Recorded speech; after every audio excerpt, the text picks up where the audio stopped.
มันบ่สิเฮ็ดให้เบิ่งมันแก้ได้บ่อันใดก็ล่ะอืม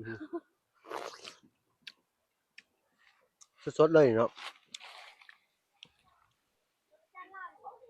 อ๋อตึกใหญ่เนาะถ้าว่า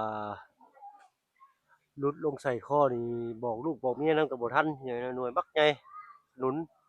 มักมีหนังมันละเอิ้นใหญ่เนาะอ้าวพี่น้อยเนาะเปิดคลิปเปิดภาพมาก็อยู่บ้าน2เฮือนซานของทางน้องใจดีเพิ่นพี่น้อยเนาะมาแจ้งยอดนำมาเพิ่งอีกคือเก่าพี่น้อยเนาะยัง7ล้านคือเก่ายันว่าน้องเพิ่นทีมงานเขามาถามยันน้องเพิ่นบ่จื้อพี่น้อยเนาะเอ้าหลังจากห่างหายกันไปหลายมื้อเขามาแวะเวียนทางครอบครัวน้องเพิ่นตื่นอีกพี่น้อยเนาะ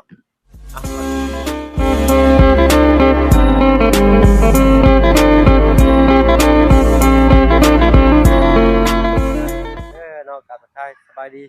ผู้ใหญ่ใจดีและ FC เบิดทุกท่านที่เข้ามาชมช่อง YouTube บ่เพิ่งเคยหลายคือเก่าพี่น้อยเนาะบ่ฟังไทยฟังลาวแล้วก็ทั้งฟังต่างประเทศยินดีต้อนรับเข้าสู่ช่อง YouTube บ่เพิ่งเคยหลายเช่นเคยพี่น้อยเนาะเปิดคลิปเปิดภาพมากะว่าคือเหลืออยู่ครึ่งหนึงอันนี้ว้าวน้องว้าวสบายดีเจ้าบ่ได้พ้อจักมื้อล่ะบ่ฮู้กันโอ้ยได้นะบ่าวมื้อยังเนาะมันก็เด้อวันที่5นะบ่าว5มื้อแหละอันนี้วันที่10อ๋อโธ่แป๊บเดียวนึงเนาะเป็นไดมื้อนี้มีไผเข้ามาแหน่ลุงนวดโอ้ลุงนวดเพิ่น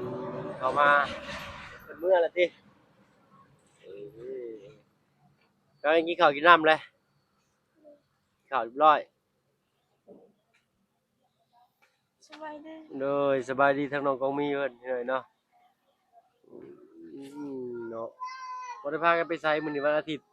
เวลามานั่งพี่มันร้อนอยู่นี่มันถึกแดดเจ้าถึกแดดสิมาเอ้าคือว่าตัดไปแล้วนี่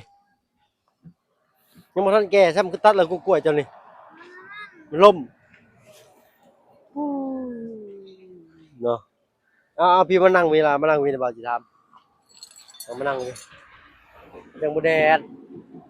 เนาะเป็นไรคิดฮอดกันอยู่บ่ห่างหายกันแต่ว่า4-5มื้อเนาะมีไผเข้ามาดุกว่าหมู่มีไผเข้ามาหาเจ้าดุกว่าหมู่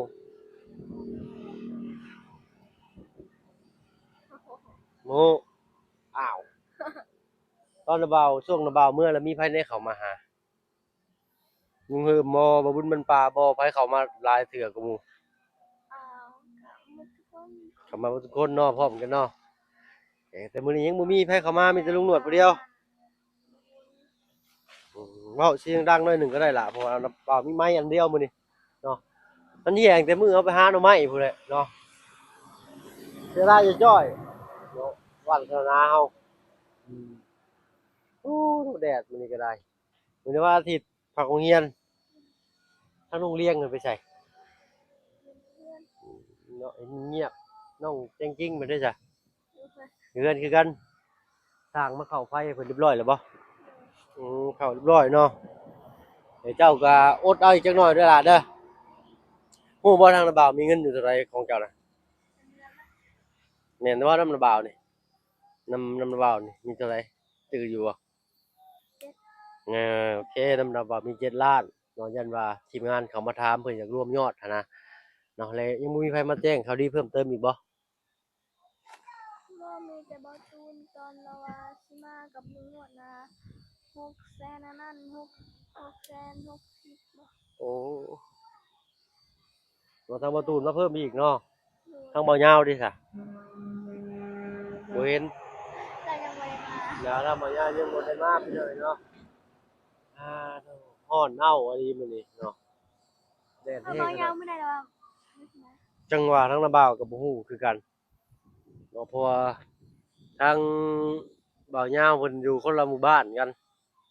เพิ่นอยู่ใกล้กับทางระบ่าวอยู่เนาะอยู่ห่างกันเติบอยู่ก็เลยบ่ได้ฮู้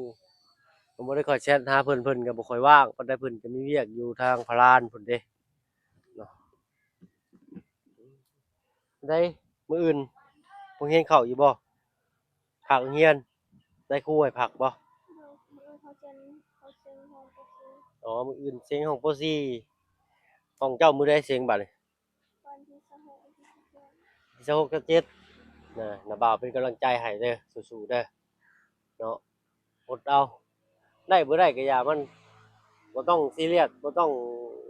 อันนั้นปานใดก็ได้ขอแค่ไปโรงเรียนไปเบิ่งบทเรียนแล้วก็พอเนาะ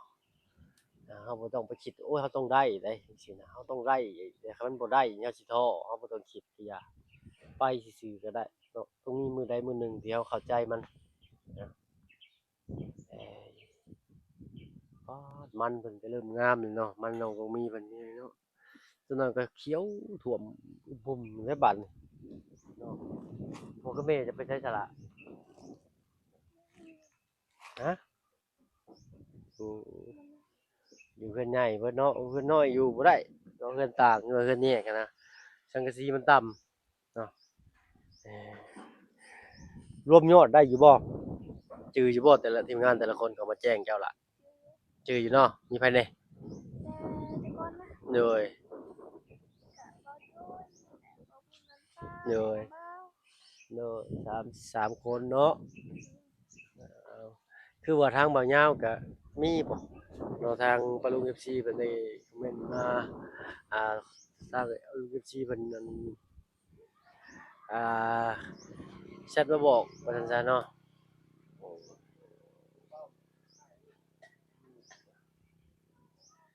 กินข้าวแล้วเจ้า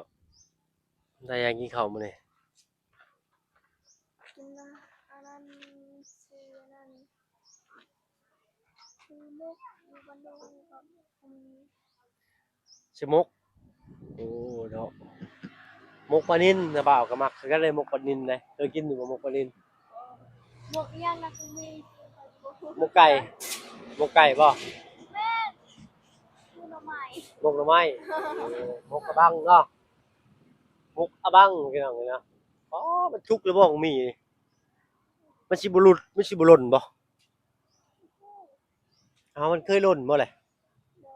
บ่เคยเนาะเอาปลอดภัยให้ไว้ให้ไว้อันน่ะสบายใจแหน่พี่น้องเนาะถ้าได้ยินได้ฮู้ว่ามันบ่หล่นนี่นะ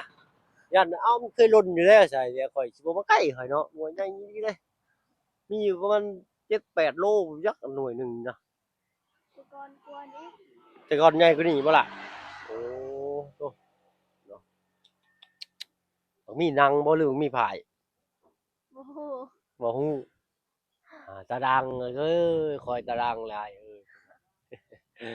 อ้าวแซวน้องเพิ่นพี่น้อยเนาะโอ้ยเสียดายเด้มะกล้วยเนาะยังบ่แก่ซ้ำกะหล่นเลยอันนี้ก็แม่นอยู่ตกใจ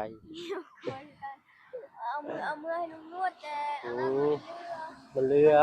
มันเต็มกระสอบ อืเต็มกระสอบลูกถ้าลุงนวดเอามือบ่เบิดเอาพี่น้อยเนาะจะว่าได้ยินหรือบ่เสียงกับกล้วยยังกล้วยน้ำบ่ตัวเป็นพานแล้วก็ทอดพี่น้องแล้วก็สิขาดน้ำคือบ่ไหลเลยล่ะทางนั้นน้ำเบิดบ่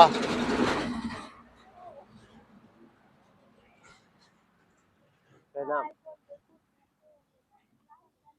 หึอะไรล่ะขุดขุดหยังคนน้มีคนไปขุดน้ำแล้วมันบ่ไหลำบ่ทำคือมันออกอันนั้นนะนี่มันมีมันตกมันมีเห็นบ่อ๋อเศษใบไม้โดยมันไปตามทางน้ำโอ้อยู่เทิงพุ่นพี่น้องบ่เราไปหาหน่อไม้พุ่นบ่ล่ะแม่นบ่ทางนั้นแต่มันนั่นมันไกลกว่าโอ้ใกล้กว่าหันอีกโอ้เลยเนาะคือว่าเห็นเพิ่นเอาบักม่วงไปหาบักม่วงมายำกินเป็นหยังนี่ไปเลยไปเอาใบไปดูล่ะก็เด้อเอามาสู่ทีมงานกินอยู่เฮือนกับพี่น้อยเนาะแต่ว่าแต่ทีมงานเพิ่นพากันแดดบ่ไปพากันออกแต่เฮือนมื้อนี้อ๋อยังบ่มีไผมาหาน้องเพิ่นเลยหรือว่ารอท่ามักได้บักม่วงกกได้ส้มมันจะส้มว่าส้มเมิดบักม่วงกกได้แซ่บเจ้าว่ะตรงนั้นน้ำทำถึงตัว อ๋อไปซั่นต้นนั่นแหละไปเขาห่มมาจ้ะไปย่าง อ้ายเนาะมีพอใจะดีทางฝั่งไทยเพิ่นว่าเนาะอยากให้ย่าน้อยเนาะมีเพื่อนในวัยพี่น้อยเนาะเพิ่นถามมาว่าอยากให้เฮ็ดโครงสร้างแล้วก็มุงหลังคาก่อนเพิ่นว่าเฮาต้องมีค่าสร้างมัดจำเพิ่นอย่างน้อยครึ่งหนึ่งผู้ใดพี่น้อยเนาะเออทั้งใจจริงแล้วบ่เพิ่นก็ว่าอยากให้แล้วภายใน2มื้อ3มื้อนี่แหละพี่น้อยเนาะมะม่วงไข่นะบ่าวไม่มักเลย ไม่มักมันจะคิวยางมันหอมอยู่พี่โอนเอาหมักดิบด้วยล่ะเด้อนี่แล้วบ่าวทีมงานยำสู่ทีมงานกินคือว่ายังบ่พากันตื่นอยู่บ่ตื่นจากไข่บ่บ่พากันลุกอยู่ลุกจากไข่ยังบ่พากันโกยออกเยอะมากนี่นี่มักนี่ก็ได้ล่ะ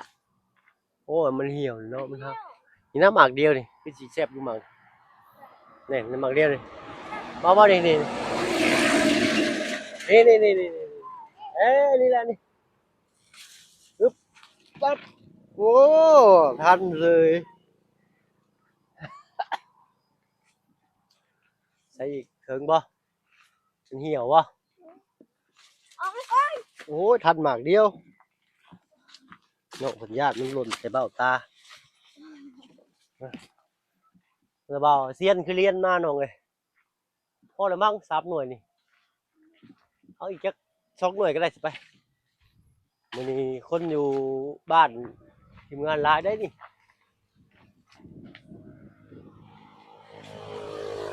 ปึ๊บ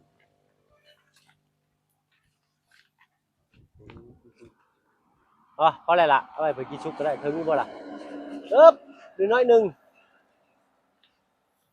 อืมใส่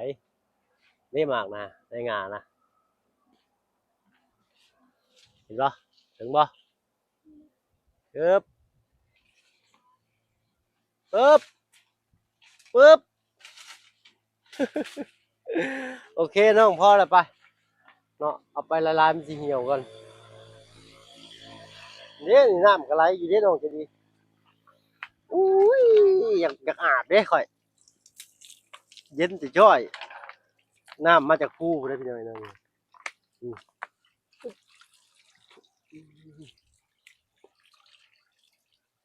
มยาม่วงเพิ่นอาบเพิ่นกินอยู่นี่เลยนี่ฮะเนาะมาแต่ให้เมื่อยนี่ก็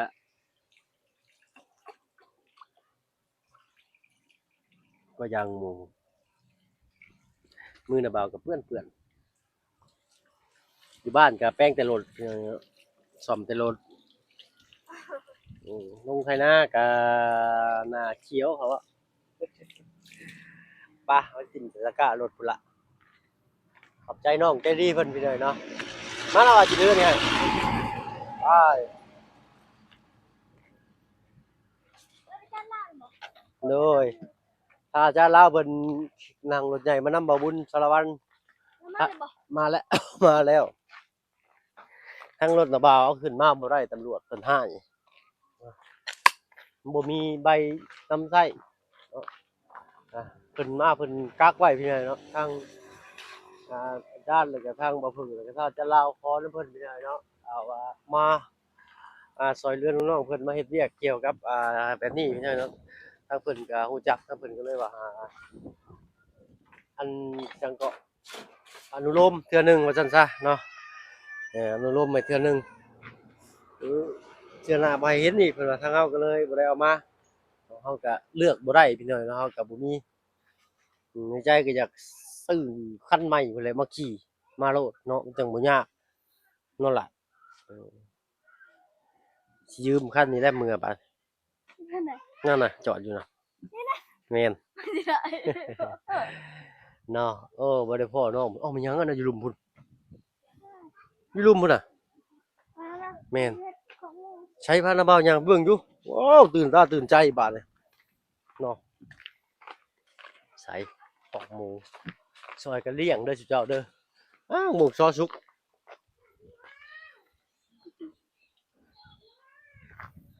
หมูซอสุกพี่น้อยเนาะตกกล้วยอยู่ โอ้โตไดโนเสาร์เออใช่พี่น้อยแล้วมาเบิ่งอยู่ ก็ต้องมาคากิน ลูกพร้าวใช้ล่ะเอาไว้เพิ่นกินน้ำเขากินหลายหน่วยเลยเนาะอยากกินบักนัดนี่ยังยังยังบ่สุกบ่หึจักแล้วแต่บ่าวเบิ่งบ่เป็นสุกแล้วบ่หึโอ้มันเลยเนาะเขาว่ามันบ่สุกเขาต้องเอาเกลือมาจ้ำกินบ่เอาผ้ากับเกลือมาเด้ออยู่เฮือนเจ้านี่อยู่นี่เอาผ้ากับเกลือมานะบ่าวสิพากินไปอึ๊บต้องเอาผ้ามาตัดเอาสิได้มานั่งกินพี่ได้น้องเจดีพี่หาหลักเย็นหมักไหม้เพิ่นพี่หน่อยเนาะ เอาอย่าง เอาเกลือกับมีดก็ได้ เกลือ บอย ใส่เป็นยัง บ่ใส่อึ๊บอันนี้ไปปลูกได้ตอนนี้เนาะชุกเลยบ่เอาเกลือกับผ้ามาไปกับมีดเด้อแล้วบ่าวสิเอาเกลือสิถ้วยมากับมีดโดยเอาแต่เกลือเอาจานมานำก็ได้เบิ่งของหมูน้องกองมีเพิ่นเป็นเนาะทางลุงเหิมมานั่งร่มกับน้องเพิ่นอยู่นี่ตลอดจนเกิดเป็นคอกหมูอันนี้เนาะ เอาดีใจน้ำน้องเพิ่นพี่น้อยเนาะแล้วแต่จิตใจใจศรัทธาทางผู้ใหญ่เพิ่นอยากให้ชดช่วยในนี้น้องๆเพิ่นได้รูปแบบใดพี่น้อยเนาะทางเฮาก็ทำตามจุดประสงค์ของผู้ใหญ่เพิ่นว่าซั่นซะเนาะเอามันลุ้นเบิ่งนำกันว่าสิเป็นแบบใดคอกหมูน้องเพิ่นคือสั่งเอาลักหัวมาเฮ็ดคอกหมูนี่เพิ่นสิก่อกันซำนี้เพิ่นสิบ่ใส่หลังคาบ่นี่น่ะเนาะเอาถ้าลุ้นเบิ่งนำกันพี่น้อยเนาะเฮาก็บ่แม่นช่างครับฮู้นำเพิ่น เอาเราถามน้องใจดีเป็นจักหน่อยพี่หน่อยเนาะอืมได้หยังเด้มาแน่เนาะบาดนี้ได้ทั้งเกลือได้ทั้งเป็นนัวบาดนี้เอาเนาะ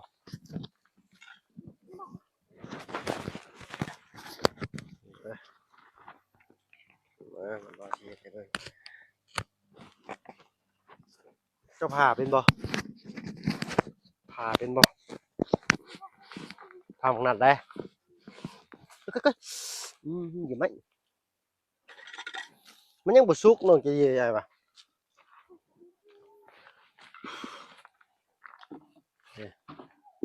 เราผ่าเสีย มันเลยอยู่ หือ มันแก้ได้บ่ อะไรก็ล่ะยัง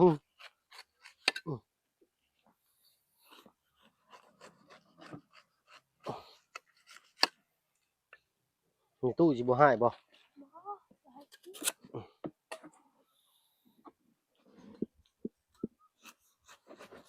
ตอนนั้นมันก็ปลูกเอาไว้ อือ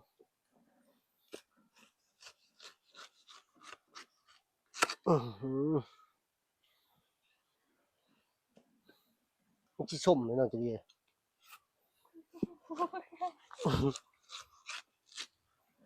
หอมหอยรส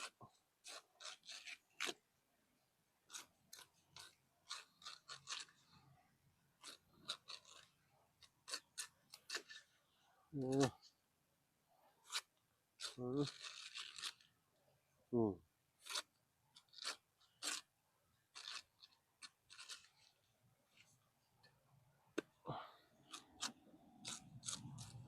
นี่ใหญ่โพด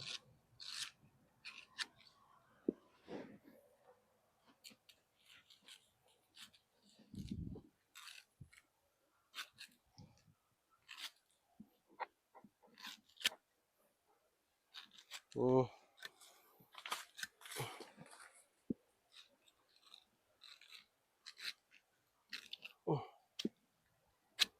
อืม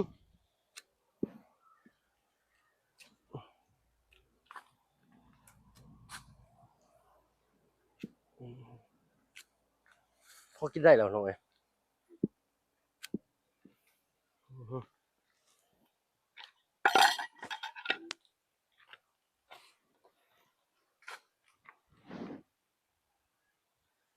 อือฮึนะอือฮึสุกแล้วอือฉ่ำเลย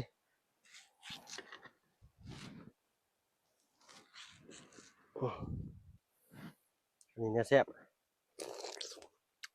อืมสุกมันหวานแต่ว่าอยู่ไหนเนาะอืมอืมเอาไหมชิมมึงละชิมไหม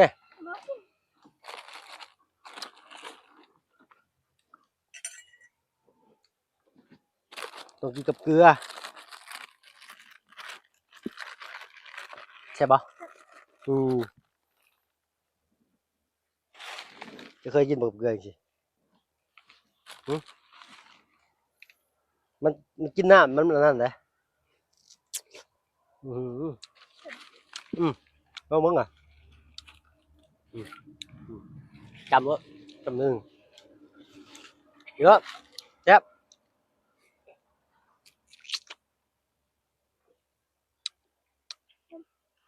ใช่ปะเจ้าบุกินบ่อืมสดๆเลยเนาะโอ้ยเกลือหน่อยหนึ่ง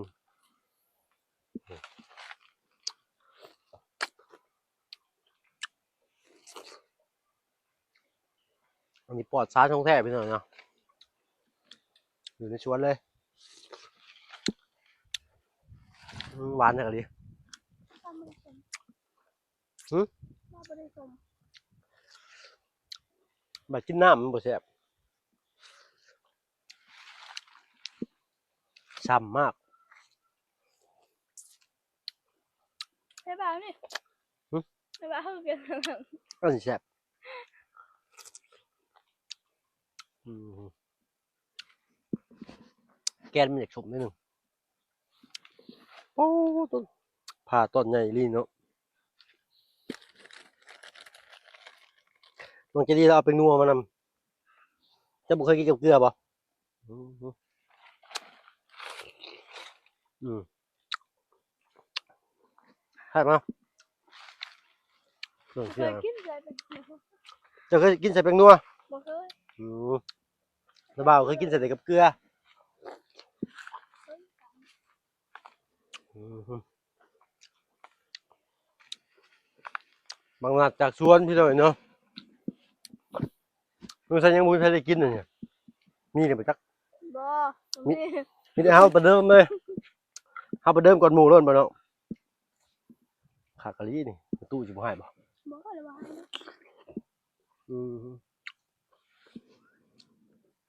กินเลยเอานี่ไปปลูกก็ได้ปักลงสิได้พี่น้องเนาะหวานเนาะอืมฮึอืม มันเกี่ยวกับกลัวนี่ได้มั้งนะ หน่วยใหญ่กว่านี้ปะอืมบ้านเจ้าดินงามเด้น้ำบาวเห็นทางน่ะหมากน้อยอ่ะหมากทางน่ะหมากน้อยแซ่บบางไงก็แซ่บกันพี่น้องเนาะอืมฮึทำมันก็นี่เนี่ยแช่เย็นๆแห้งชุดยอดผ้าอะไรก็แช่เย็นได้หน่อยจะดีผ้าอะไรก็ใส่ตู้เย็นไว้สุดยอดเลย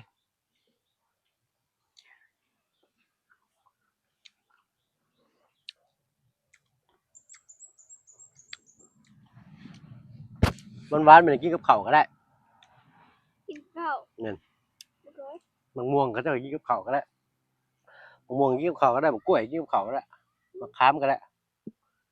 ใช่ไหมอืมฮึ บ่เคยกินข้าวมันเขาเลย มะขามหวานอยู่แล้ว เพราะว่าข้าวมันแก้วกินอยู่ อืออืออือ เขาเคยกินมันแก้ว อ๋อตัวฉ่ำมากพี่น้อยเนาะบัวเยอะ แล้วก็ เค็ม บ่ เข้มกดเอาลูกออกเลยนะน้ำมันย่อยอืม แซ่บบ่ เข้มแซ่บอยู่จะต้องลองบ้างมันเบาปอกเปลือกมันออกมาจากเบิดไปเลยมันแข็งคันอืมแซ่บไปเลยเนาะมาเด้อกินหมังงัดเหมือนกันกินจะเบิดอย่างอื่นปะลุง กินหมดแล้ว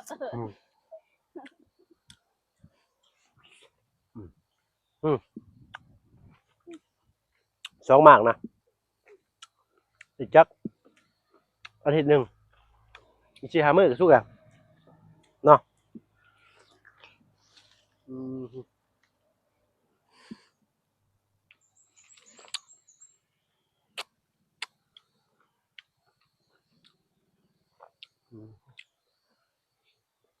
อืม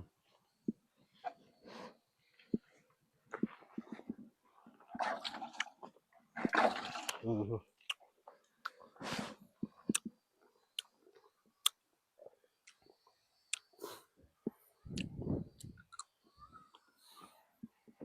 อืมไปพี่หน่อยเนาะขอบใจทั้งน้องจะดีสีเด็ดหมักนัดมาสู่กิน บ่ ไว้น้องจะดีน้องจริงๆนะอืมไปพี่หน่อยเนาะสำหรับคลิปนี้ถ้าเอาเพิ่งน้องจะดีขอตัวลำลาก่อนเนาะพบกันคลิปหน้าสำหรับคลิปนี้ไปแล้วพี่หน่อยเนาะสบายดีจ้ะไปขอบใจน้องจะดีเพิ่นแซ่บพี่หน่อยเนาะโอ้ตัวอิ่มเลยกินจะช่องสี่ ตัวจะดี อิ่มเลยอิ่มมาจากอะ เดียวกัน อิ่มคือกันหน่วยใหญ่อยู่ดีเนาะไปพี่หน่อยเนาะพบกันคลิปหน้าเหลืออีกอยู่เด้อืมเอาไว้ให้มีตู้พอตู้มีตู้ไปกินน้ำมีลูกนี่จังหน่อยเอาไม่อีกไปพี่หน่อยเนาะดีมีแฮงไปทุกคนไปแล้วพี่น้องสบายดีจ้ะ